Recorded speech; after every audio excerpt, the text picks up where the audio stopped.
Welcome to my YouTube channel story junction. हमारी आज की कहानी का नाम है बूढ़े माता पिता की कहानी। ये कहानी एक छोटे से गांव में रहने वाले दंपत्ति रामनाथ और जानकी की है। दोनों ने अपने जीवन का अधिकांश समय एक छोटे से खेत में खेती करते हुए बिताया था। रामनाथ और जानकी के 3 बच्चे थे, 2 बेटे सुरेश और विनोद और एक बेटी सुमन। वर्षों की मेहनत के बाद उन्होंने अपने बच्चों को अच्छी शिक्षा दी, जिससे वे शहर में अच्छी नौकरियों में लग गए। बुढ़ापे में रामनाथ और जानकी के जीवन में बच्चों से मिलने की उम्मीद ही उनकी सबसे बड़ी खुशी थी। लेकिन जब बच्चे शहर गए तो वे धीरे धीरे अपने माँ बाप से दूर होते चले गए। सुरेश और विनोद ने शादी कर ली और अपने परिवारों के साथ शहर में बस गए। सुमन की भी शादी हो गई और वो अपने ससुराल चली गई। समय बीतता गया और रामनाथ और जानकी धीरे धीरे अपने गांव में अकेले रह गए। शुरू में बच्चे कभी कभार फ़ोन कर लिया करते थे, लेकिन धीरे धीरे ये सिलसिला भी कम होता गया। रामनाथ का शरीर अब पहले जैसा नहीं रहा था। खेत में काम करना भी मुश्किल हो गया था। जानकी की आंखों की रोशनी कमज़ोर पड़ चुकी थी और वो घर के छोटे मोटे काम भी ठीक से नहीं कर पाती थी। एक दिन एक गांव में एक बुजुर्ग सभा का आयोजन हुआ। वहाँ कई बुजुर्ग इकट्ठा हुए थे और सबने अपनी समस्याएं साझा की। किसी के बच्चे उन्हें छोड़ गए थे तो किसी को बूढ़े होने के कारण घर में बोझ समझा जाता था।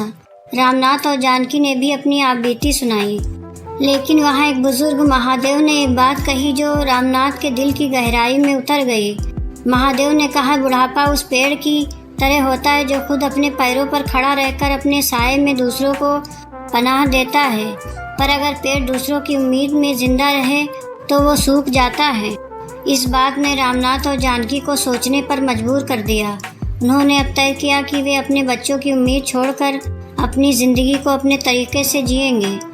एक दिन रामनाथ ने गांव के मुखिया से बात की और अपने खेत के एक हिस्से को गांव के छोटे किसानों के बीच बांटने का फैसला किया, ताकि जो लोग बिना ज़मीन के थे वे उस पर खेती कर सके। इसके बदले में उन्होंने ये शर्त रखी कि जो भी इस ज़मीन पर खेती करेगा वो अपनी फसल का थोड़ा हिस्सा उन्हें देगा। ये सौदा गांव के लोगों के लिए भी फ़ायदेमंद था और इस तरह रामनाथ और जानकी के घर में फिर से अनाज और सब्जियां आने लगी। वहीं जानकी ने भी घर के पुराने कपड़ों से कंबल और चादरें बनाने का काम शुरू कर दिया। वो गांव की औरतों को सिखाने लगी कि कैसे पुराने कपड़ों से कुछ नया बनाया जा सकता है। धीरे धीरे जानकी का ये काम गांव में मशहूर हो गया और लोग उनके पास पुराने कपड़े लाने लगे ताकि वो उनसे नए कंबल बना सके। इस काम से जानकी का मन भी लगा रहता और कुछ पैसे भी मिलने लगे। अब रामनाथ और जानकी अपने बुढ़ापे में आत्मनिर्भर हो गए थे। वे खुश थे क्योंकि उन्होंने अपने जीवन का उद्देश्य फिर से खोज लिया था। गांव में उनकी इज्जत और बढ़ गई थी। बच्चे जब भी कभी फ़ोन करते तो वे सिर्फ उनका हालचाल पूछते और किसी शिकायत के बिना अपनी ज़िंदगी के बारे में बताते। एक बार सुरेश और विनोद ने सोचा कि वे माता पिता को अपने पास बुला लेंगे, लेकिन रामनाथ और जानकी ने साफ मना कर दिया। उन्होंने कहा, हम यहीं ठीक है, तुम्हें चिंता करने की ज़रूरत नहीं। हमें हमारे गांव और हमारी ज़िंदगी से प्यार है। समय के साथ रामनाथ और जानकी का स्वास्थ्य और कमज़ोर होता गया, लेकिन उनका आत्मविश्वास कभी नहीं डगमगाया।